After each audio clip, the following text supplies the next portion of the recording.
My husband would probably never have dreamed of, not even in his wildest dreams, that I only intended to get a divorce phase of the game. To the woman constantly in the head went around, and her son, the residence permit to give. However, I did not hesitate and turned these FAs in a real divorce. It all started on my 29th birthday, as he handed me a folded divorce petition in a red envelope and joked, "This is my gift for a new life." It would have been a couple of years earlier, I would have thrown him the envelope securely to the face, loudly crying in him while I asked. But on this day, I opened silently the envelope, just glanced at the cold and unfeeling lines, and wrote quietly at the intended location. When he saw my willingness to cooperate, and smiled, Alexander, even as he dropped a heavy load from the shoulders. "Anna, why are you so tense? It's just a fake divorce. If everything is fixed with Sophie, and she has the residence permit for themselves and their son, are we going to marry again?" His voice was gentle and his eyes were full of confidence that I would follow obedient. However, less than half an hour later, I saw this woman, his Sophie, the ends of a beam status report in your personal profile veröffentlicht. "Thank you, Alexander, that you get for getting a divorce. Finally, my son and I have a safe place." At the end of the sentence, a deep red heart emoji, and including a photo on which you embraced a 2-year-old boy in front of a small house stood. She was so pitiful that it would not have any stirred, knew the true story. Before, I would have called Alexander is likely to immediately and demanded an explanation, which is part of the fake divorce, was actually faked, or I would have sent him at least a flood of long messages in which I cried, and would have fought if he had thought of myself ever really as his wife. But on this day, I just pressed on in silence, like under your post. My fingers trembled slightly, but my heart was so cold that I felt nothing. Then I opened the internal mail system of the company and filled out the transfer requests for our branch office in Germany. As the head of my department received the email, he called me immediately via a video call, his voice full of amazement. "Anna, do you remember all the effort you've made to get the chance to switch in this branch abroad? Now that you are transported straight to the head of the project, why would you want to suddenly go back to Germany?" I lowered my head and smiled bitterly, and his gaze through the screen, have migrated to, "My parents are in Germany, and you are not young anymore. I'm for several years, and if something were to happen, it would be difficult to take care of you. It is better to be close to you." Of truth, just as I had finished speaking, opened the office door. Alexander walked in, loosened his tie and the first 2 buttons of his white shirt. He looked like someone who just came out of a meeting. The fatigue stands still between the brows. When he heard my words about the return to Germany on the forehead, "Who wants to go back to Germany?" I pretended I didn't hear him and discussed some matters with my boss before I hung up. I flipped open the laptop and hit the turn on. Alexander's deep black eyes fixed at me quizzically. "Who did you say want to go back to Germany?" He emphasized each word with a trace of irritation, which was difficult to hide. I calmly replied, my tone of voice as scarf like water. A fellow member of the North team considered, due to their elderly parents to return, a sarcastic smile on Alexander's lips. "Ah, I thought you'd want to return.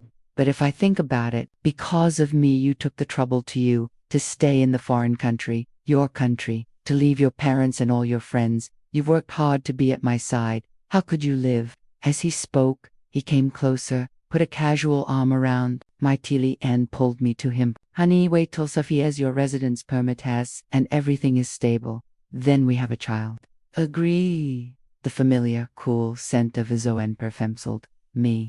A scent that had me intoxicated once to obsession, for me now, but nausea caused. Alexander has always been so to me. If he wanted to, that I brought a sacrifice, he did not hesitate to put me in a painful slap in the face. It is a cruel word, a ruthless decision, or a cold that lasted for weeks.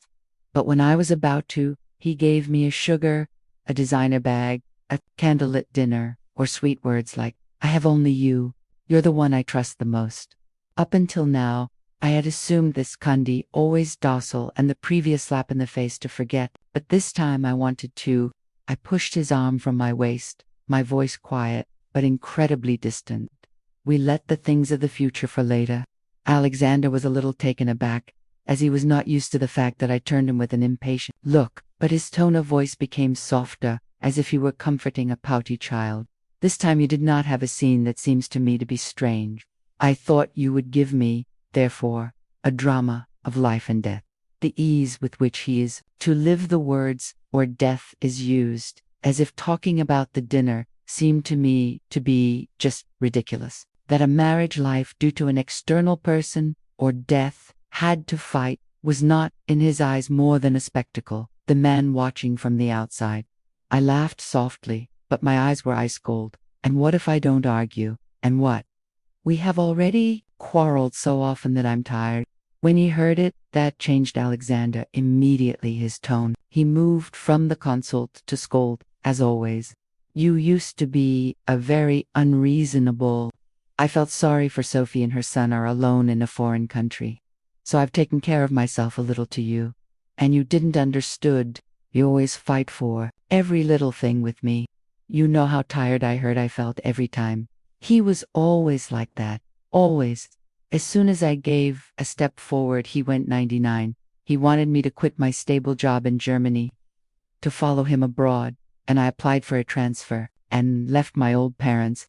He said he would as soon not have children, for fear it could affect his career.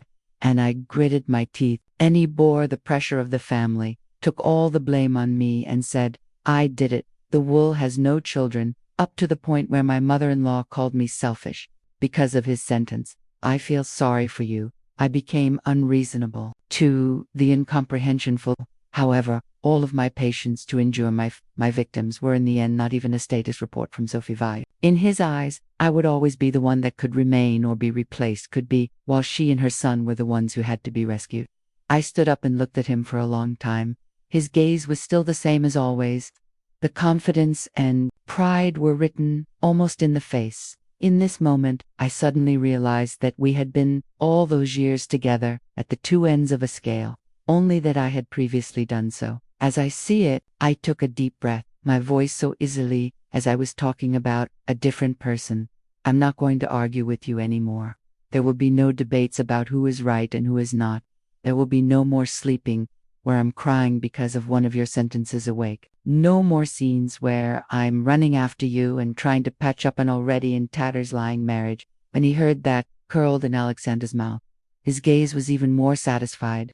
He believed that I had finally come to their senses and would have accepted the place he had need beings and docile. He did not know that my I'm not going to argue with you anymore was not a surrender, but a farewell. It's better this way, he concluded, as he were to enter into a business transaction. Sophie and I are just friends, strange thoughts and did not unfounded jealousy.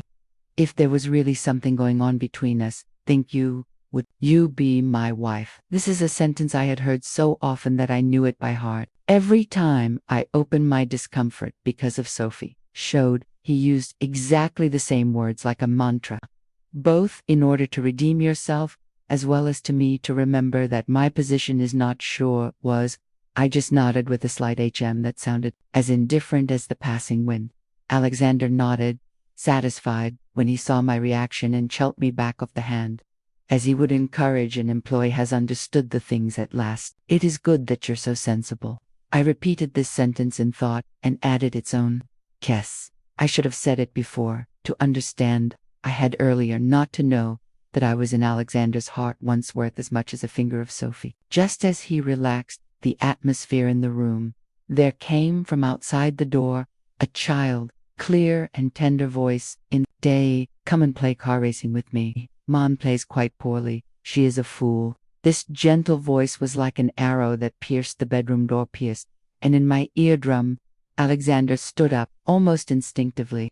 A warm smile receives the winner certificate on his face, a smile, the cause of which I hadn't been in a long time. He was just about to leave, when he remembered. He turned to me, his tone of voice with a trace of superficial explanation. I'm going to play a little bit with Leon. It's Sophie's son. I trust you. You don't need so much to explain. I interrupted him quietly. My voice was easy, but Alexander was for a few seconds stunned, probably because he had not expected that I would be so easy to persuade. And finally, he only left behind a sentence. You don't trust me, is enough. So he turned around, opened the door and towards left, where he closed it gently with an air of apology. But not me. since Sophie and her son were moved into this apartment, had called the little Leon Alexander, with an amazing naturalness, Dad. When I first heard this, Dad, I felt like I would crush someone's heart. That night I tried to tell him that I felt comfortable with that. Alexander went into a rage, pointing me in the face and yelled, "Anna, how can you be so callous? Leon is not already unhappy enough because he has his father in the vicinity. Can't you bear it that a child calls me Dad? You have no heart." I was speechless in the face of his screams and was able to swallow all the bitterness as only silence. Since then, every time that came over me when I heard Leon's dad, a wages feeling of unease, as if someone were deliberately with a fine needle in a wound sting, which was not healed yet. But today was different. Outside, you heard laughter and games, the sound of toy cars, which clashed against the wall, the crystal clear laughter of a child, and from time to time, an incredibly familiar papa. In the meantime, I picked up in the room silently and placed her hand on my heart. The place, which had withdrawn earlier from the pain together, was now strangely quiet. My mouth curved into a radiant smile that seemed to even me as odd ends. It turns out that not to love when you choose really the place that hurts the most. And Nashab after. The phone vibrated and broke the hustle and bustle of the outside. It was my mother. I took off. At the other end of the worried and familiar voice rang out instantly to my mother. "Anna, today is your birthday. I called you all the time, but it was always busy. Did you eat the cake already? Your father says we have to do later on a video call so you can blow out the candles." As I listened to my mother, I suddenly realized that I had not eaten anything all day, except for a glass of water. In this house, the only person who remembered was that today was my birthday, ironically, thousands of miles away. I tried to disguise my voice out of fear. "You might notice something strange. I've already eaten, Mom. All is well. I'm busy here just a little bit. I'll call you and Dad later." Before I hung up, my mother asked, suddenly, in a low and shy voice, "When are you coming home, my child? Have you been working for several years abroad, and every time you come, you have to be in a hurry? Your father and I miss you very much." To me, a swelling in my throat formed. When I went abroad, was that my work was still stable and I did not dare to apply for leave. Later, when I got my career stabilized, I mentioned several times the idea to come home, but every time corrugated Alexander the forehead and said, back and forth, "A fact, a waste of time is flying. It affects the projects. It will be difficult to explain it to the family." And so, the times I returned to Germany in the course of the years, a handful of, after I hung up, consider the question of my mother still in my head again. "When are you coming home?" I opened the door and went out. I had barely made a few steps, flew a plastic toy directly at me. Fortunately, I reacted in time and dodged. The little Leon stood in the middle of the living room, through the eyes of hands in the hips, his black round eyes full of hostility. "Wicked witch, why are you in my house? Do you want to steal me back to my daddy? Dad doesn't belong to me. And Mama, you..." Before I could open the mouth, Hold Sophie induced bent down and pulled back her son with an apologetic and friendly facial expression. "I'm sorry, Anna, Leon's only a child. Don't listen to him. He's just talking nonsense." The sentence, "he is only a child, he's just talking nonsense," was almost become their standard excuse. Alexander stood next to me, having frowned, without the slightest intention to defend me. "It's not so bad. Why do you have to exaggerate? I've told you 1,000 times that you should not listen to the words of a child. In addition, if Leon treated you so, it's not the fact that you have it at first frightened." As he spoke, he stretched out the hand and pulled Sophie and her son, as he wanted to protect her with his own body. He looked at me from the top down, cooling. "Anna, are you really on the level of a 5-year-old child? If so, I would be ashamed of me. How ridiculous. The toy he has thrown. The hurtful words he said. I was attacked in my own house, but when all fell back, the debt to clean on me. The small-minded adults who settled on the level of a child down. I looked at all three, a man with a grim face, a woman who pretended to convey with words, a child who looked at me with superiority, an image of a 3-person family, so harmonious that I bothered as uninvited intruder only.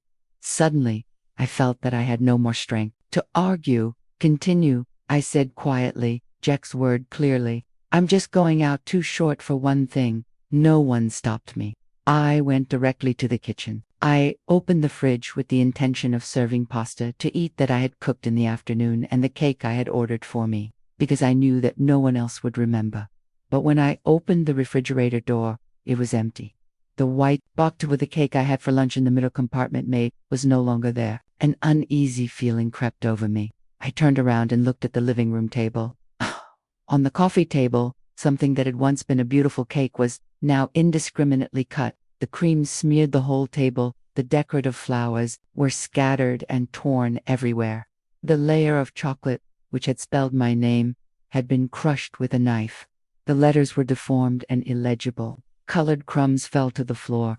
You soiled the carpet, and Leon's hands, even his crumpled shirt, the innocent laughter of a child, the gentle voice of a comforting man, the quiet voice of an advisory woman. Everything is mixed, as they celebrated a feast on the day that Alas had officially everything. Alexandre also noticed that my gaze was stuck to the mess on the table, and his face showed a fleeting embarrassment. This cake was yours. He scratched his nose, as if it were not important. Leon said he didn't taste good, so he left him there. If you want to eat, I'll buy you another, a sugar, if you will. This was the cake I had ordered last week with a note, so that you decorated my name, and I, even in the rain, had picked up. I came silently closer, picking up on the verboten box of the cake, opened it for a look, and then threw it directly in the trash can next to the sink. Not necessary. My voice was very weak, as I would be a worthless disposable article. I opened the door and went out. I had hardly gone a few steps across the hall. I heard hurried steps behind me, and a familiar hand grabbed me by the wrist. Anna, where are you going? I turned around to look at him, and felt a sincere sense of helplessness. It was the first time in a night such as this that he left Sophie and her son. To follow me. Why are you following me? The question came out so naturally that even he was for a few seconds taken aback, as if he had not expected to get such an indifferent question. It would have been earlier. I would have been happy alone on the side as he followed me, so much, so that I would forget all the previous insults. It didn't matter what he had done. As long as he was willing to follow me, to say a few superficial excuses, I would have immediately found a reason to forgive him. But today, my heart rate is not accelerated at all. Alexander blinked. His face showed a trace of shame, as if he had not expected that my reaction would be so cool. I saw that you went out without a word, so I came to ask. Eh? I replied indifferently, my tone of voice devoid of any emotion. I'm just going out to find me something to eat. In this moment of Sophie, from the living room came in and led the little Leon's hand, while she bent down tenderly to comfort her son. Anna, Leon has just said that he wants to go hot pot dinner. If you don't mind, could you come with us?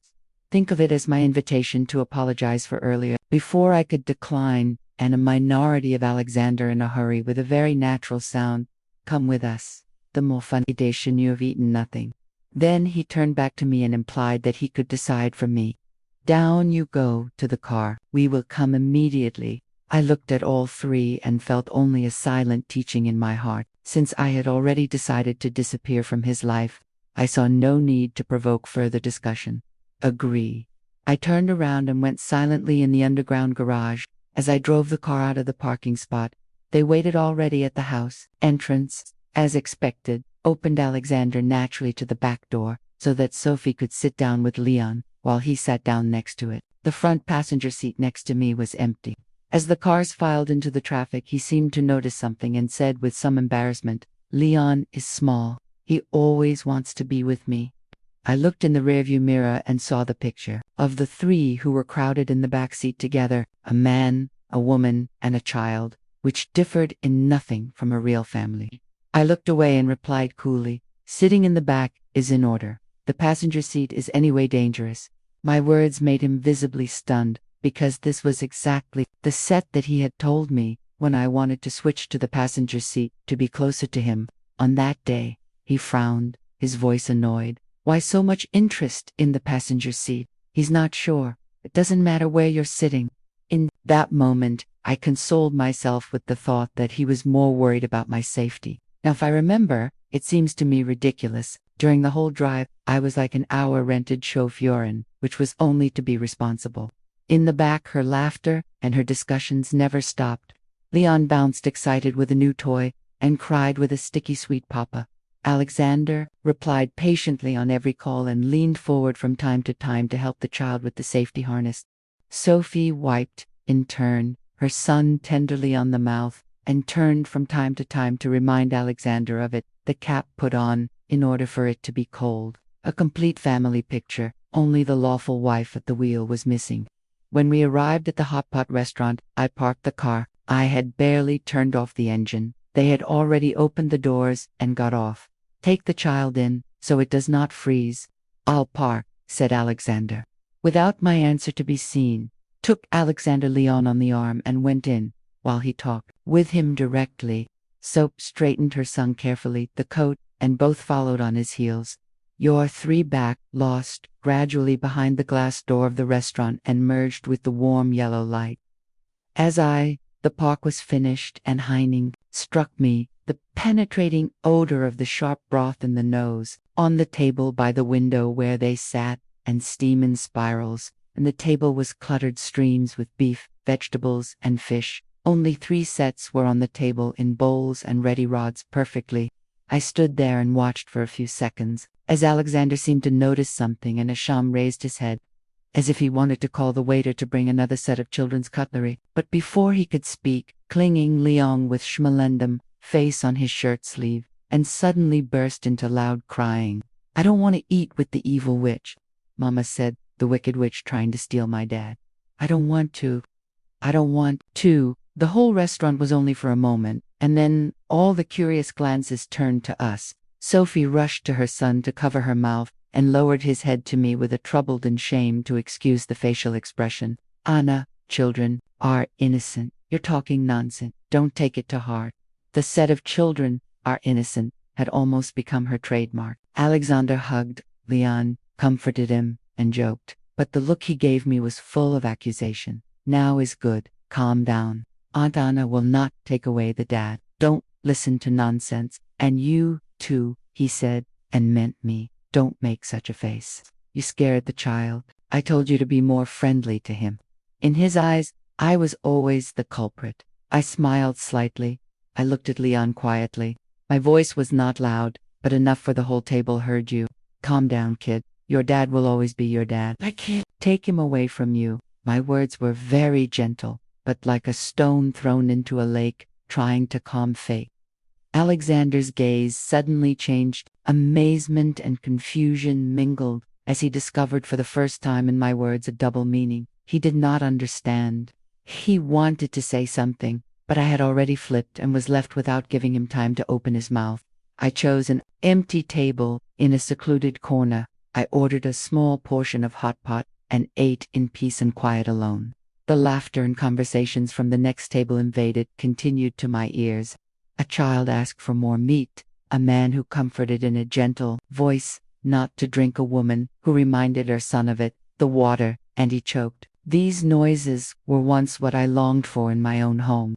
Today, you were nothing more than the background noise of a busy restaurant. I bowed the head and took a piece of meat. The sharpness of the broth rose to my nose. My eyes burned a little, but that had nothing to do with the Spassky. When I was finished, I paid and took a taxi to drive directly home. On the go, the phone vibrated. It was Alexander's number. I took off. At the other end, his voice sounded authoritarian as a command. Anna, where are you? We're done with the meal.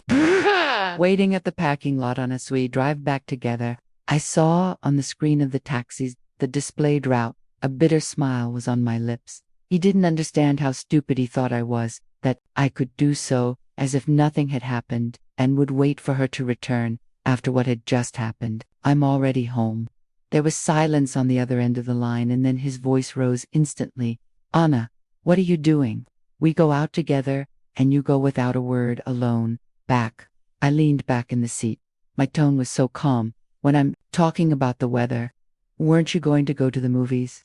This gentle question made him speechless. Before I left the restaurant, I had seen, as Sophie had a status in your social networks posted, Leon had always wanted to go with his parents to the cinema. Finally, his dream come true, including a photo of the 3 in front of the cinema. The neon lights glowed behind them. The angle of the photo was sent, and at first glance, they seemed like a happy family of three. The comments below were wishes full of happiness. Finally, you are. Congratulations to this small family. Sophie replied with a smiling and shock-turned-in face, without denying or confirming what was sufficient, however, to the imagination of the people to encourage. The phone to my ear remained silent a few seconds, and then it was Alexander's voice. Pressed, we could go together. It is not so, as I'd never been with you in the cinema. I remembered those times in which I was never missing, and suddenly it seemed to me ridiculous. Most of them were late introductions. He spent the time bonding with your eyes on the phone screen and edit emails. I sat next to him, ate popcorn and preferential, tried that. I was happy. But's not necessary. I smiled bitterly, without hesitation. Have fun, you two. So I hung up without giving him the opportunity to say something. The taxi stopped in front of the residential complex. When I returned to the apartment, smelled of spices in the air.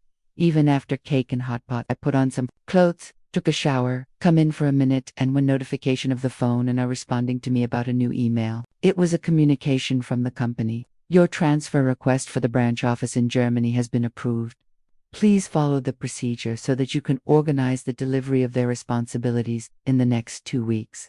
I looked at these words for a long time. The yellow light of the bedroom reflected on the phone screen again, and threw an unusual gleam in my eyes. Finally, there was a place that offered me, really is a way out, a way other than the vicious circle of Alexander and his 3-member family. This was probably the first good news that I received for a number of gloomy days. When Alexander came back, I was sitting at the desk with the laptop open and organized every point of handover of work, where I listed each task as clear as I prepared to leave a project and to leave reality to my marriage. He was still angry about my attitude on the phone that night. Upon entering the apartment, he had frowned. Once he said hello, he threw the keys on the shoe rack and went off with his clothes directly into the bathroom. The sound of running water behind the door was loud while I typed the last lines of the delivery plan, and finally the computer shut off and went to bed. When he came out, dripping with his hair, the smell of shower gel mixed with the warmth of a freshly bathed with a man, the yellow light of the bedroom and fell on the firm muscles of his arms. This scene would not let me blush, so I knew where I should look, but that night, I tucked me up to his chest with the blanket. To sleep, closed his eyes and sent it to me, as I don't see him. I knew that he was standing next to the bed. Even with my eyes closed, I could feel his burning gaze on me, rested, testing and upset, as he expected, that I apologized first. As his fixed gaze started to bother me, rang suddenly the phone on the bedside table. The music broke through the heavy atmosphere of the bedroom. I saw on the screen, it's my department head. As soon as I took off, his voice boomed through the silent night, the room. Every word has reached clear to the ears of the man who stood next to me. Anna, today's your birthday, isn't it? The company has a small attention. I brought you a gift. I left it at the front desk, not Burgess's it in the morning pickup. I squinted to the side, and Alexander's face darkened with each word. Because someone on the other side of the city remembered my birthday, while the man in the same bed and slept like I do, it completely had forgotten. I thanked him, hung up, and stood up from the bed to go outside. After I had picked up the gift, I stayed for a moment in the hallway light. I took a deep breath and returned. When you opened the door, I saw Alexander with an impatient and the fridge door shut, browsed the refrigerator. When he heard the noise, he turned and looked at the bag in my hand. A flash of guilt crossed his eyes, but he veiled it quickly in feigned calmness. I threw him an indifferent glance. I dropped the bag on the table and returned to the bedroom. Shortly thereafter, he came in. His voice pressed sound. There is no pasta in the house. Let me get you something to prepare. I yawned and interrupted him. Of course, that's not necessary. I've eaten tonight. Very good. Alexander's face suddenly tightened. The curve of his lips hardened, and a rare expression of confusion flashed in his eyes. I forgot that today was your birthday. I'm sorry. His voice was soft and lost their usual superiority. I pulled up the blanket in a quiet, lay down and stared at the ceiling. It doesn't matter. It's just a birthday. Whether you remember or not, it changes nothing. So I turned off the light. The room sank into darkness. That night I slept very well, without dreams, without stress, without the night because of the words of anyone awake. In the following days, Alexander returned every night at the same time into the room. At least he was not more shameless on the other side of sleep, but I was up to my ears with the handover of my responsibilities, organized documents, sent emails to the branch office in Germany, confirmed my flight, that changed my contact address.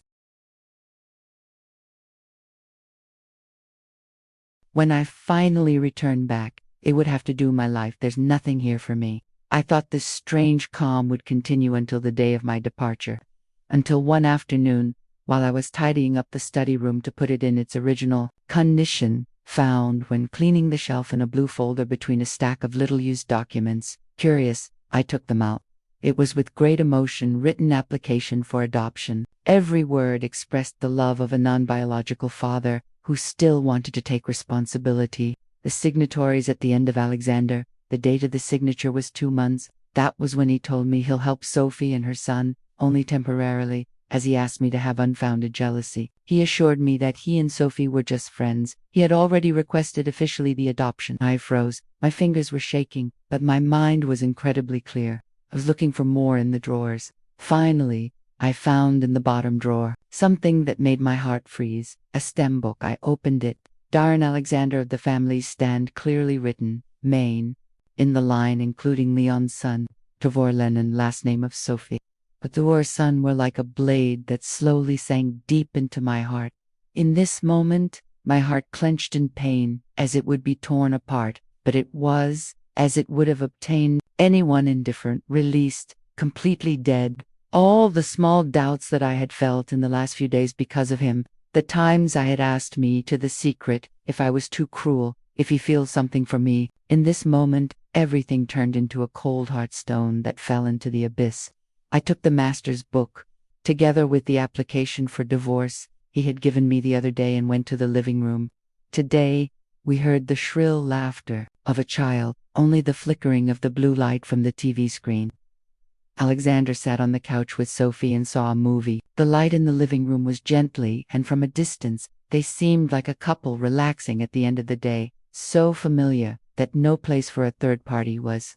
When he saw me come out, even before I was able to open the mouth to ask, flew the parent book directly against his chest. With a thud, he startled and lowered his eyes. He clearly saw the 3 red words, Master the book. As he unbladdered some pages, derailed, his face immediately distorted and panicked. Anna, sweetheart, let me explain, he stammered. His voice was as calm as usual. That's only because Leon is small. I can't be so cruel. The excuse was the same as always, except that you caused me, this time, finally, no more pain. It seemed to me ridiculous. I laughed, a dry sound that kept in the previously silent room, his son behind my back, adopt, and even secretly his last name change. I lifted his chin and looked at him. Alexander, you're really good at it. His face was pale. He moved his lips, but could bring quite a while, not a word out. Sophie, who was sitting next to him, was pale and pressed together unconsciously. I looked at her, I showed him the divorce petition. My voice was cool. We're getting a divorce. I've already signed. You don't need a divorce more for others. Fake it. I shall grant you your wish. My words were Alexander's eyes wide open, as he could believe what he had just heard. You want to divorce me? His voice was shaking. I picked up the divorce petition in my hand and waving it in front of him, so he clearly saw my signature below. For a second, swallowing the panic in his face in anger too, he tore the paper out of my hand and tore it in pieces, scattered on the floor where, I'm not going to get a divorce, he bellowed. We will have our own children. Honey, we're not getting divorced. This treasure sound now widerwärtig in my ears. Beside him, Sophie knelt down suddenly in front of me. Such an abrupt movement. Your knees hit the ground with force on the ground, and a dull, dry noise generated. Anna, I'm sorry. Everything is my fault. Your voice was shaking. The tears fell in streams. Alexander has done it only because he loves Leon. If you're angry, be angry at me, not him. In the past, if you shed a tear, I felt like the wicked too. Doubt so I started on myself, and make me feel selfish, small-minded, to feel blankly. But today, I no longer felt that I had to wear any foreign debt. I bent down, grabbed her by the arm and pulled you. just to have enough strength to give her a resounding slap in the face, the clapping noise, leaving behind a red, shiny print on her pale skin. She held my cheek and stared at me, wide-eyed, full of non-believerage, wrung-eyed, as you would not have expected that I would dare to raise a hand against you. You thought that it would always handle to be the same, that I wouldn't dare, would you? I looked at her straight in the eyes. My voice was so quiet that it made the blood freeze. Maybe my view was so cool, so clear that Sophie, the pretended otherwise, weakness always swallowed her words, this time to speak without Alexander. She moved instinctively to protect you. His face was gloomy, his eyes full of anger and fear. Whatever is between us, he is until the teeth together. Don't other wit. That was my decision, not your fault, said Alexander, and looked at me with a tone of moral righteousness. It's not just that I can't stand it that Leon has to suffer without a father. He is so small. I'm afraid that he feels insecure. I could not select them other than according to a light but sharp laugh like a knife. Alexander, did you ever think about me? He paused. A fleeting flash of regret crossed his eyes, but a second later, his face returned expression to normal, as if it were nothing important. We have no children yet. If Leon is large, we can change the master book. After all, he is only a child, but here he is alive. I can't be so selfish. Why don't you understand? How was twisted by the world on in his head. It interested me to find out. What luck, I thought to myself. To have a child with such a man had. How could you call it lucky to be in a family like this? Is born, better none, at all, from the beginning, as a child between the ages of preference, lies, and as for the benefit of the child masked indifference to grow up. With this in mind, the flame of anger calmed down in my heart suddenly, and left behind only fatigue and cold. I looked at the pieces of the petition for divorce, which he tore and to the floor was scattered, and then raised the glance of the man I had once loved with all my heart. In that moment, I felt only one word: disappointment. Didung santrag. I'm going to print a new, I said slowly, Jack's word, clearly. When he is finished, I will send him to you. Alexander rushed in and grabbed my wrist, his voice full of panic. When Sophie and her son move out, we will have a child. Agree, darling. Don't be angry. Don't say final things. Wait till this phase is over. Before I could answer, I felt a strong push from the back. I lost my balance, stumbled, and fell forward. My knees hit the cold tile floor, a numbing pain. Immediately afterwards, by a shrill, broke, childlike cry of the air, "Wicked witch, do you want to steal me back to my daddy? You're evil. Get out of my house." His Leon's was the voice. Before I could turn around, flew a glass beaker through the air, directly cast on me. Noise, everything happened too quickly. I had no time to avoid. I felt a painful blow on one side of the forehead. The glass was shattered. The shards flew away. In a moment, a warm liquid began to walk slowly to my forehead, down on the corner of the eye, over to the ground. It was my blood. Sophie, hurried, horrified, and tightly hugged her son, as I would be the most dangerous in the room. "Anna, I'm sorry. Leon has done it only because he was very excited," said her voice trembling and gently. "He is only a child. It cannot extend to him that night. The money for the drugs, I'll pay you." Before I could speak, stepped by in a hurry in between. "Anna, don't make a fuss. Leon is small. We cannot allow this to affect his psychology. You can stop trying to scare him." 3 people, 3 votes, but the intention was strangely the same. All showed to the outside. All came back to me. I looked at the 3 people in front of me: a child who has had me just throw a cup on the head, a woman who embraced her son and profusely apologized, but still on his side, a man who was once the trail of blood on the forehead of his wife. Only be careful to protect the psychology of the child who had just had a gun. I laughed softly, a fragile and dry laugh, the weirdest in the room, which was suppressed by the smell of fresh blood and a stuffy atmosphere. I pinned me to the floor and stood up, swaying. The look that was filled in the past, each time with the love, when I saw Alexander, was now only a dark spot, cold and tired. When he saw the trail of blood that ran from the forehead to the chin, he seemed to wake up and rush to me. "Honey, you're hurt. Let me take you to the infirmary. We go to the room. I'll call a doctor." I pushed him away with all her strength. My voice was so cool that I shrugged myself. Alexander, this marriage, I'm going to end one way or the other. I looked him directly in the eyes, each word like a nail. This house will disappear once and for all, out of my life. Thus, without his reaction to be seen, gave me the wound on the forehead, turned around and walked to the door. But before I could leave, I felt a sharp pain in his arm. An ice-cold feeling ran down my spine. I looked down and saw a deep cut on my arm. The blood he shot out immediately. It formed a dark red trail on my white skin.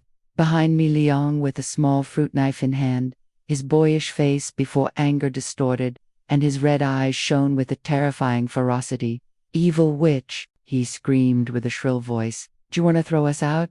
Die so. He lifted the knife again and rushed at me. The survival instinct forced me to drive around and poke him with the force of the ground. The knife flew out of it and produced a metallic sound. "Anna, are you insane?" Alexander rushed forth and embraced his son and turned around to yell at me. "How can you dare to beat a child?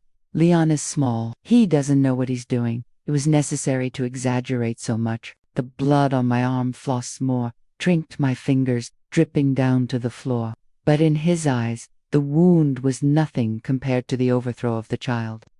I looked at the mother and the son, well protected behind him, and then on my own, blood, and suddenly, I felt that there was nothing more to say. I cried out each word as it ziriced my throat.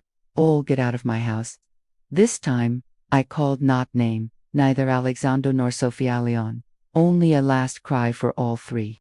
Maybe because they were worried that Leon might have been the fall. The hurt didn't fight Alexander and Sophie with me. You gathered hastily a few things, took the child, sobbed still, and ran to the door, directly to the hospital. The door fell with a loud bang behind you into the lock.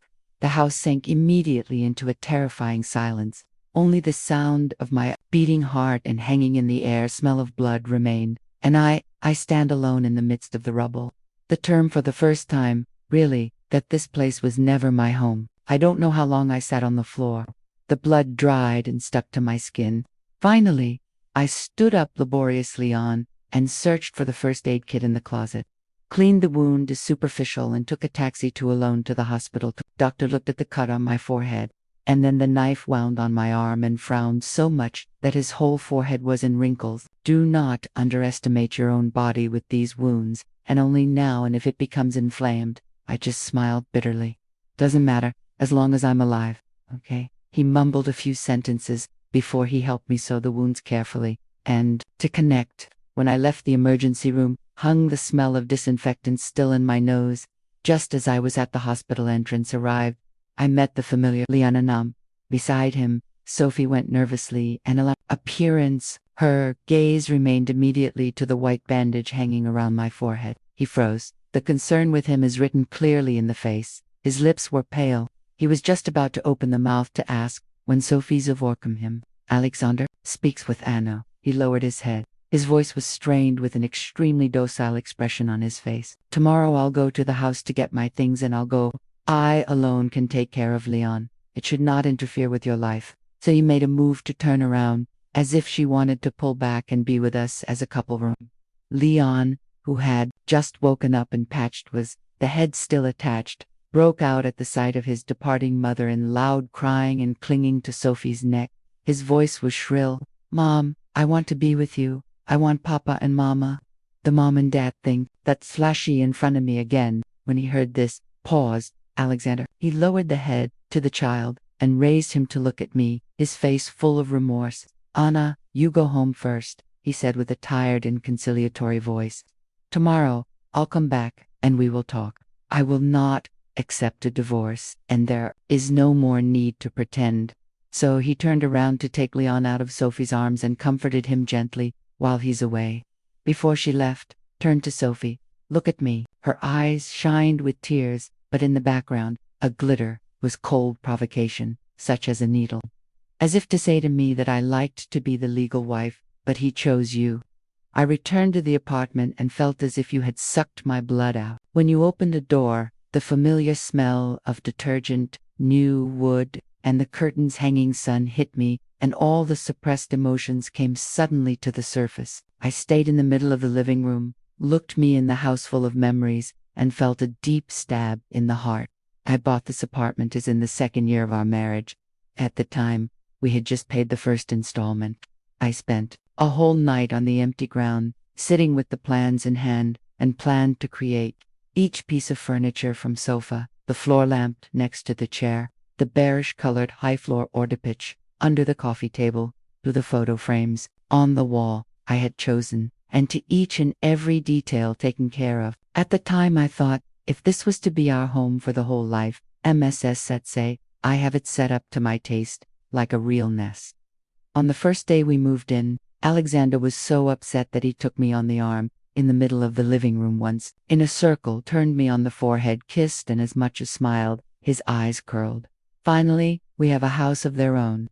From now on, we, whatever happens, will live here forever. This promise appeared to me now like a cheap dialogue from a bad telenovela. I went to the workroom, and in a dusty corner of a large cardboard stand, I opened it. As a huge puzzle was a picture of us from the day of our first wedding day, which had been printed as a poster. At the time, we had planned it to completion in the middle of the living room as the most visible place to hang up, so we can see every day when you enter the house, is our smile. But we had scarcely half came to Leon one-day visit, and at the sight of a photo of a face, moved. I don't like this photo. It is ugly. Papa and you are not as pretty as Mom. Alexander just smiled, washed him through my hair, and said casually, oh well, then build we not together. Since that day the box was pushed by him into the corner, and he touched him. Never again. I looked at the semi-finished parts, added Aranda, and saw my smile next to his face. We were both still young back then. We believed that love was enough. Suddenly it seemed to me ridiculous. I carried the box out to the balcony, collected all the parts in a metal, and lit it. The flame flared up and licked at each of the colorful shiny parts. My smile, his eyes, the shoulder that was once my support, all of chart, twisted and turned to ash. The smoke rose up and bit me in the eyes, but I shed not a single tear. My love for Alexander, it was from this moment to dust and ashes together. With those parts, it took me almost a whole day, my Harbselikin, to travel. Clothes, books, documents, shoes, the little things that I had bought and had once been as wasteful expenditure criticized. Everything fit in 3 suitcases, not as much as I had thought. The next day, while I cleaned the living room and prepared the apartment back to its most pristine state, the door opened. Alexander came in. He saw the half-empty living room, the walls without some of the pictures, the shoes, a shelf with holes in the shoe cabinet, only with his shoes and a pair of children's sports. His voice was serious. Why are there missing so many things in the house? I did not reply to this senseless question. I just lifted the head and looked at him. When are you going to pick up your things? When he heard this, darkened Alexander's face immediately. Anna, your Leon's condition seen yesterday. He raised an eyebrow, his voice with an undertone of accusation. I did it out of necessity. You can't understand me. I can't hurt a child. I didn't have to think. I nodded immediately. Yes, I understand you. The corners of his mouth relaxed. A slight smile appeared as a half a load of him was dropped. But I went immediately, and as I understand it, divorce is the best option. The smile on his face froze. If we get a divorce, I said, and spoke each word clearly, Sophia can get the residence permit is legal, and Leon will not lose his father. Children can't be without a father, isn't it? That was the logic that he preached always. Alexander hastened to contradict. His voice rose. I just wanted a fake divorce with you. Why are you acting like this? You're exaggerating. Anna, him the opportunity to speak to the end. I interrupted him. I want a real divorce. My view is not avoided. If you have time, collect all your things and take you. I never want to see you again. He wanted to say something. Probably, again, any excuse because of the child, because of me, because of the circumstances, because of the need. But I came to him with a cool voice before. Alexander, the living room has cameras. His gaze faltered. If you don't want people to see how a 5-year-old child stabs someone with a knife, I continued quietly, sign the request quickly. He had absolutely not expected that I would use Leon against him.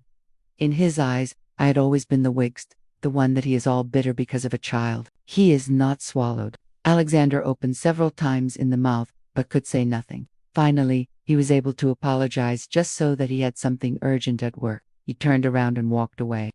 The sound of the falling door. Keep dry. In the room, 3 suitcases and carrying a message was left on the table. The only paper in this house which offered me a way out. At the sight of Alexander's back as he fled in a hurry, I felt the slightest touch of nostalgia. It annoyed me that he intervened still, like an evil shadow that refused to disappear from my life. In the following days, he avoided me on purpose and did not dare to kick me under the eyes. Only from time to time, I heard the door at night. He went to a different room to sleep in and disappeared early in the morning. I was looking for him, too. His steps in the hall, the opening and closing of the bedroom door, the sound of the news around midnight, sounds that robbed me of sleep, were now just background noise to leave the apartment. I gathered my things in silence, grabbing the clothes into the suitcase, while I cleaned the house and contacted a real estate office to the apartment for sale. This was once the home in which I had put my whole heart. Now it was only an asset. To liquidate it was before I returned to my country. I never expected that I would the next day. While I was on the phone with the real estate company to confirm an appointment, opened the door, Alexander had come back. When he saw the suitcase, standing on the floor in a row, large and small, along the wall, he froze with an expression of wonder, as he would eventually be able to understand that something was irreversible. Anna, what's that supposed to mean? He bit the teeth. Why did you pack my things so neatly? I raised the head, looked at him, quietly, my tone as casually as I spoke about the work. We are getting a divorce. What are some of your stuff doing in my house? I smiled, but the smile did not reach my eyes. And makes you worry. Everything belonged to me. I have already been removed from this place. It was not so. I would have thrown it away really, but that I have not considered this place as my home. Alexander's face changed several times, and finally, he clenched jaw. His voice was serious. I'm not going to get a divorce. He came closer a step further and called me, as always, treasure. Honey, the child was my fault. But really, I just wanted to help. You are not going to rumble, or you heard me still, isn't it? You heard me always. He had used countless times to give me the label of understanding and great pay Frank. I had never elected. At the end of the sentence his voice died away, as if he were not sure, almost like a mumble to themselves. I looked at him and suddenly felt a layer of bitter tragedy comedy. This man was so used to it that I got rid of his mess. He thought it was my instinct. If you want to, I understand, I said slowly. Then I understand you. I looked at him. My smile was pale, but sharp as a razor. I understand that your heart wants to help others. Leon loves you so much.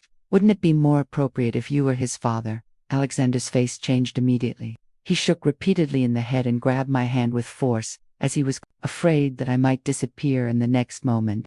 I'm not Leon's father. When I heard that, I broke out in loud laughter. You're not his father. I bowed his head and looked at him, as I rated a joke.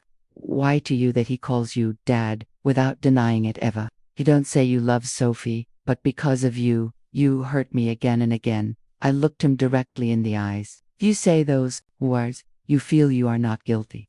Alexander opened his mouth, about to explain, when the bell rang at the door. I thought it was open to the real estate office, and went where I was, a polite smile prepared. When you opened the door I met on too familiar, Sophie and Leon, but the sight of me glared at Leon, angry with me, and ignored me then, when I did not exist, and ran directly to Alexander. Dad, I've missed you. He clung sobbing to his leg. Puffy, at the door, and smiled, forced, and bowed politely to the head. Sorry, I don't want to intrude, she said gently. Leon has a doll. He needs to sleep, so I came to get you. And by the way, a couple of suitcases to pick up that I have left here. As she spoke, remained, their eyes fixed on me, fixed a slight smile, and a strange calm. As you would be sure of. One thing that I could not really go hard, because in the past, no matter how much we fought, I was the one at the end always gave in. No matter how much I hurt, it was enough that Alexander forgive a word on the circumstances, the children, the said necessity, and I would find a reason to be invisible, to take a step back, to allow them space. But this time, I smiled. but my tone was so easy as I spoke about the relocation of a friend. The things are over there. I pointed with the hand on the stack of luggage I had in a corner and ordered, "Take it with you whenever you want to." The smile on Sophie's face froze for a moment. Obviously, she had not expected such a strong response. She was about to say something as I continued. My voice was monotone, but by every word that made the air heavier. "And by the way," I looked her directly in the eye, "also take Alexander's luggage. If you're 3 lives together, it will be easier to take care of each other." As I finished my words, sank the room in silence. Leon still clung to the leg of his father, without really understanding what happened. Sophie clenched the lips, a trace of panic in her eyes, and Alexander stood in the middle. On the one hand, packed luggage to be already in use by another person. On the other hand, the family of 3. Had he dared to designate Neva, but he had always protected in secret. For the first time, he realized that the person he believed that she would always be there, he really was turned. Sophie's face changed quickly from surprise to a unfathomable gloom. You saw the luggage, and then at me, as she could not believe that I really wanted that they went. Leon, the mind is nothing, moved, cheerful, to Alexander's hand, with a sweet voice. "Papa, let's go home. I want to play video games with you." Sophie stopped him immediately and hugged her son. "Leon, Papa Alexander must remain here to talk to Aunt Anna. We both go to home." When he heard this, broke the boy in the loud crying and clinging to Alexander's sleeves. "No, let him go. I don't want to. I want to stay with Papa." But Sophie insisted to hug him, comforted him with a few words, and took the luggage without looking back. It didn't surprise me at all, because I knew very well that she had loved Alexander never really. What they needed was a useful support for a free roof over your head, a man who was willing to give her the rent, the school, pay the insurance, to not a marriage, with the responsibilities. After they left, felt the living room is strangely empty. It took several minutes before Alexander responded fully to what had just happened. He took a few steps closer, grabbed my hand, his voice almost pleading. "Honey, I have you thrown out. From now on, let's live together is good for us." Yes, his eyes were full of expectation, as would disappear with a single nod from me. The chaotic last days, and everything will return to normal. I smiled slightly, without sarcasm or tenderness.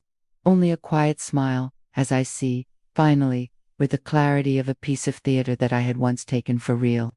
I turned around, bent down, and dragged itself of Alexander's large suitcase that I found directly on the door.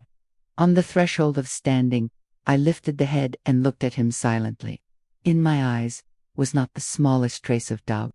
Alexander looked at me rigid, as he searched my expression, after a weak spot as before, but he found none. Finally, he lowered the head, as someone who has just lost a game of chess that he thought had been won, and quietly took his luggage and went step for step. The door closed behind him and vibrated slightly. Shortly after, my phone vibrated. It was a message from him. "I will not accept a divorce. When you've calmed down, we will talk." I looked at the message for a few seconds and locked to the screen without. The next day, I met with the real estate office to sign the contract. "I authorized you all the formalities for the sale of the apartment." In the moment my pen to the paper touched, I cut off the part of my life I had to apply for this man to waste. That night, I took my luggage and went to the airport to take a night flight back to my country. On the plane, I sat back for the first time in a long time in the seat.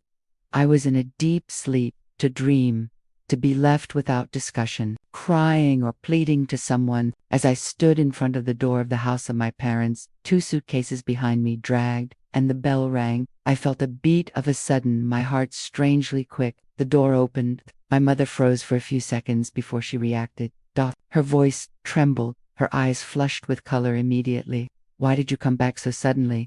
Without telling us or something?" My father, a man of few words, stayed behind and looked at me from top to bottom. In his view, the usual seriousness of a moist sheen was veiled. My mother pulled me quickly into the house and muttered, Come on in. Leave the suitcase there. I clean up for you. You're tired. Have you eaten something?" Less than half an hour later, you heard in the kitchen, already the sound of pans and pots, and the delicious aroma of beef schmerthoff filled the air. Soon, a bowl of schmerthoff on the table, just as I liked it since my childhood. My mother introduced me to a bowl of hot rice and encouraged me, "Eat, daughter, as long as it's hot." I took the bowl and ate. In just a few bites, I had everything, without a drop of sauce left over.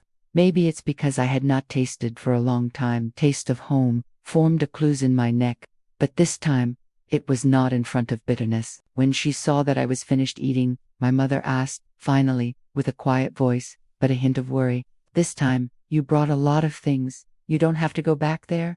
I turned off the bowl, wiping my mouth with a napkin, and replied, "Naturally, I got used to the food, so I applied for the final move." My mother was stunned. Her eyes glistened as she tried to confirm it again. "Are you saying that you're not going to go away?" I hugged her shoulders and nodded. "Yes, from now on, I'll always be with you at home." My mother looked at me from the side and turned me gently. "Your parents do not need you to stay at home all the time. How well are you talking about?" Even though you scolded, the smile in your face always radiant, so much so that the folds corners of her eyes with joy marked. My father was a practical and directly asked, and Alexander remains there alone.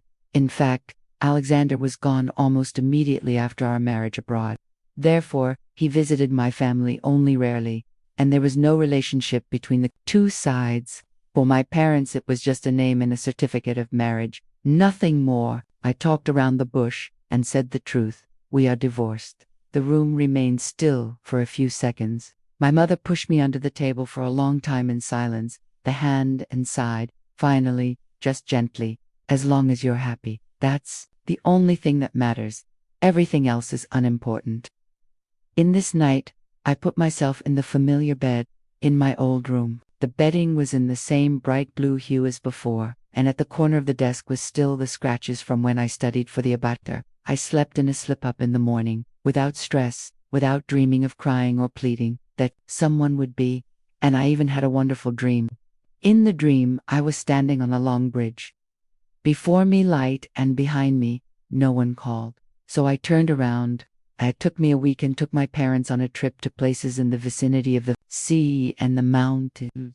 My father can't make it to the photos, although he knew how to set the camera. And my mother stopped laughing, so much so that I folded their eyes without the worry that you had every time you called me in advance via video. Meanwhile, in a completely contrast to my quiet home life, Alexander was on the other side of the ocean in a panic as he learned that I had sold the apartment. That day he went to ring the bell, as usual, at the door. He rang a long time, but no one answered. Exactly in this moment, of real estate agents with a customer came to the house. The sentence, "The seller of this apartment has already signed the contract." Today, the last tour before the formalities urged to happen to his ears. There he was stunned to realize that I had actually sold the house he had once said it would be our home for the whole life. From that day, he called me continuously, but at the other end of the line, only known mechanical voice was heard. "We are sorry, the number you are calling is not available." He did not give up. After he had unsuccessfully called, he went directly to the company to find me. But the head of the department just shrugged their shoulders. His voice was so quiet as he announced something completely normal. "She has applied for the transfer in the branch to Germany." The hands, the Prestinas briefcase, shook slightly. "Since when did you apply for?" The department head thought for a moment and replied frankly, "On the day of your birthday." When she left the company, she looked like a poor soul. The day of her birthday was a film that repeated itself in his head. He tossed her the divorce papers on the table. He forgot that it was my birthday. He forgot about the cake I had ordered. He forgot to send me a message of congratulations. He still did not understand. Just because you forgot a birthday, just because you mentioned the divorce, why you applied for a sudden return to your country. It had to be some kind of misunderstanding that he knew. So he booked on the same day a plane ticket and flew straight to Germany. But when he came out with his luggage out of the airport, he found that he remembered where my parents lived. On the day of the wedding, he visited the house of the bride-to-be, a hasty visit, and went back. Since then, the amount of time he spent with me was sparse, not to mention with my parents. In the absence of other options, he went directly to the branch of my company in the country. The result is a polite smile. The receptionist was Miss Anna is currently on vacation? He thought of it, my friend's call. But when you see through his contact list, in addition to colleagues, partners, and customers, anyone that belonged to my private world, he didn't even have the number of my parents. In this moment, Alexander with horror realized that he knew nothing about me. He didn't know, as my best friends were called. He didn't know who I me earlier to say used to. He didn't know what school I was gone. He still remembered the way to the house of his parents. Sila, the person he had called so many years of treasure, was, for him, only a shadow at his side. He looked at her when it suited him, and, pushing aside, if it bothered him, helpless, he could only rent a small room in the vicinity of the hotel, at the company's headquarters, in the cold room, sitting in incessantly my number dialing. I don't know how many times he called, but finally I took off. Something is... My voice was very calm, so calm that it instilled fear. Pahavati years. Let him mouth with an accusatory tone open. You sold the house, and what of me? I laughed out loud. I didn't buy it, only because of his record. I want to have a private house for our family. I had worked day and night, projects, under time pressure, managed contracts, every penny of the premium savings to the apartment to buy. In that moment, I even thought to put his name next to mine. He was even opposed to it, male pride, and said that if I paid the house, it would look like he took advantage of me, if you ain't true's his name. Now that the house was sold, he asked, and what about me? I continued cooling, without leaving him time to interrupt. Alexander, this house belongs to me. What relates to the divorce, so I put it already in the hands of my lawyer. If you have something to say, try to contact him directly. So I hung up without caring what he wanted to say. The next thing I learned was by the police themselves. The next day, 2 officers from the local police brought a man to my house.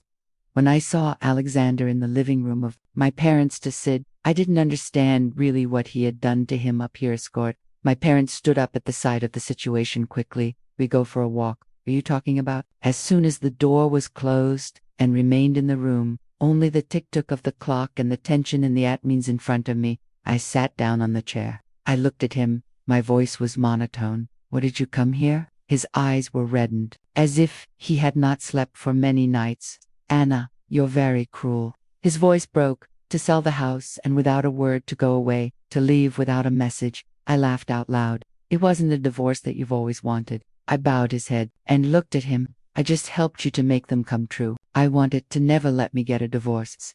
He denied, hysterially, almost instinctively.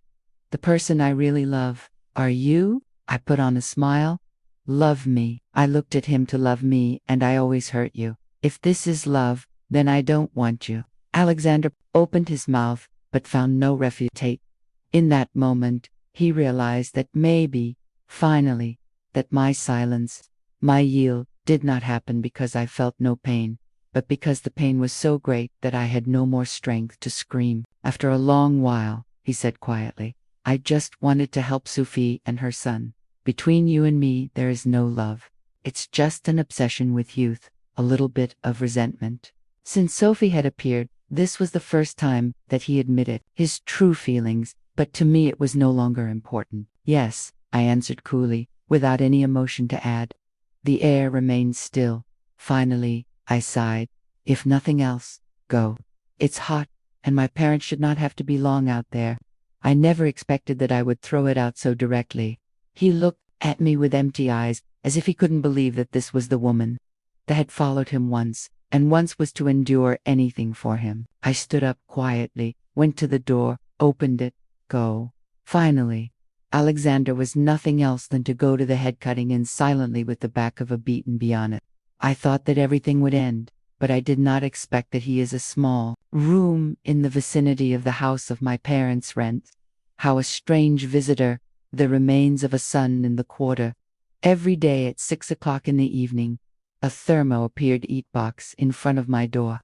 On the first day, my mother went to the trash away and nearly tripped over the neatly next to the stage, placed in a box. She picked it up, opened it, and rice, a main dish, was soup and a small piece of paper in clumsy writing written, Don't be angry, it's to encourage you.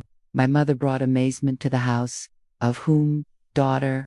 I glanced at it and recognized the handwriting immediately. Leave it, I said quietly.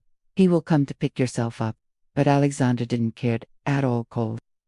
On the second day, a new food outlet. On the third day, a small box next to it with pudding. On the fourth day of homemade rice pudding. On the fifth day, a few small sponge cake with a trial of a deformed cream heart at the top. Finally, I could no longer bear it. That night, I went out early, leaned against the door, and looked at the end of the road. At 6 o'clock point, a familiar figure appeared. He wore a thermal bag and walked slowly. When he saw me at the door, he stopped, and then his face receives the winner's certificate during, as in the case of a child who has just won a prize. He quickly came closer, gave me to eat, his voice soft and careful. Honey, today I cooked gesh, ribs and broccoli, and I also made a windbag itself. He smiled, his eyes full of nervousness and anticipation. Try it, if it tastes good to you. I looked at the bag for a moment, and she took then. It was a very small gesture, but the joy in Alexander's face became even more pronounced. The corners of his mouth crumped in to be able to, almost without control, as if he could lie to himself by the mere acceptance of the food itself, and think that everything can be cured. However, immediately after that, I turned around and carried the bag with the food directly to the trash can next to the door. Just before I opened the lid, I turned to him once more to look at. My view was so cool that no touch of warmth remained, as I see a complete stranger.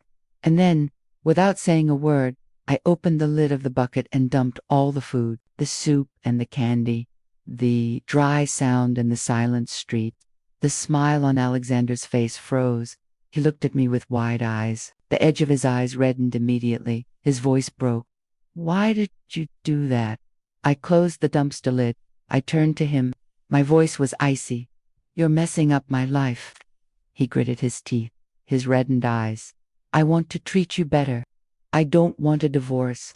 I did not hesitate. I interrupted him harshly. Waste no more time. Between us, there is no way. A definitive sentence, which left him no illusion. When he heard him, seemed to Alexander's throat open. Why can't you forgive me? He said in a strangled voice. The person I really love is you. I laughed out loud, a laugh, so easy, like the wind between the trees. Laugh. I looked at him. My voice was sarcastic and indifferent. I have already suffered enough during the days in which I loved you. So I turned around, without me around. Alexander remained for a long time motionless, and, finally, he dragged the beat in his shadow on the ground and went silent. The real estate office called me to inform me that the sale of the apartments had been completed. The buyer is not falsified by a penny. The contract is already signed. You only need to confirm the bank transfer, he told me. When you signed the electronic contract, I saw in the buyer field the name of Alexander. He had used his own money to have the house to buy back. I asked, and felt the need to do so. I said simply, waiting for the money input on my account quickly for my new plans. Life took its quiet running, but oddly enough, I felt happy. Gone. The annoying messages to midnight were gone. The scenes of the home were allusions of laughter to another family in my own apartment. Gone is the guess was, whether he was today from Lovegood to me or to indemnify any other person. A month later, a former colleague from the Foreign Office called me. Your voice on the other end of the line was a mixture of excitement and complexity. I'll tell you what. It has lit a fire in an old house. I was a little surprised, she added with a low voice. It was a kid. My heart clenched. In my mind, the child appeared to be immediately available, but the grim face of Leon, as he supplied me with a knife. After I hung up, I searched the news on the internet. In fact, the main message of the area was caused by a photo of the fireplace with the headline, Minor fire playing with fire. Owner dies in the flames. She quickly identified the child. It was Leon. It turned out that Alexander had lately of Sophie and her son, and she had not left in the new house. He pointed out to them the financial help, changed the password of the door, and said to the caretaker of the building, he should not let high with the statement that they were a nuisance. In the eyes of a child, this meant, of course, that his father had become angry, and you no longer loved. He wanted to teach him a lesson. That day he took advantage of a lack of attention of the adults, not to say in an alcohol silk cloth, and threw it in a corner of the yard near the window. Not expected that the wind would be strong. The fire spread incredibly quickly, covered the curtains, and then the wooden floor, the sofa, the furniture. When Alexander noticed it was blocked from the output by the flames, finally, he could not escape and died in the same child-provoked fire. He wanted to protect. Everyone had a price. Leon received, due to his minority, only a verbal warning and was committed to a special education program. Sophie had to pay his legal representative, due to the severe consequences of their negligence, a huge compensation, according to a civil judgment. What I didn't expect is that the compensation was paid directly into my bank account, according to the testament that Alexander had changed after the divorce. Maybe that was the last form that came to him to give me something in return. However, I behealed not a penny. I transferred all the money to a foundation to help children in rural areas, in particular for programs for the education, safety, and life skills. A child who does not know the consequences of his deeds can destroy a whole life, but that was not my issue. A few weeks later, I saw a short message in passing. Sophie Castillo, because of injury to a minor in a conflict as a result of mental and financial pressure, being sued. There is no photo, just a terse sentence. I threw a brief glance and scrolled further across the screen without pausing, without any emotion. Everything that had to do with them, for me, was a thing of a past life. My here and now, the color had changed. Anna, come down and eat. The voice of my mother from the kitchen, think again, and brought the aroma of fried onions and fish sauce, with, today your father has the welded murmured ribs cooked you like. I opened the door of my room and saw my father, as he was wary of the pot with the ribs in the middle of the table. My mother smiled like a flower, while she scolded him because of the unintly being. Suddenly I realized that I had heard in a long time so simple a sentence, without the eternal promise, without delay excuses, without dramatic tears, only that today, someone remembered what I liked to eat.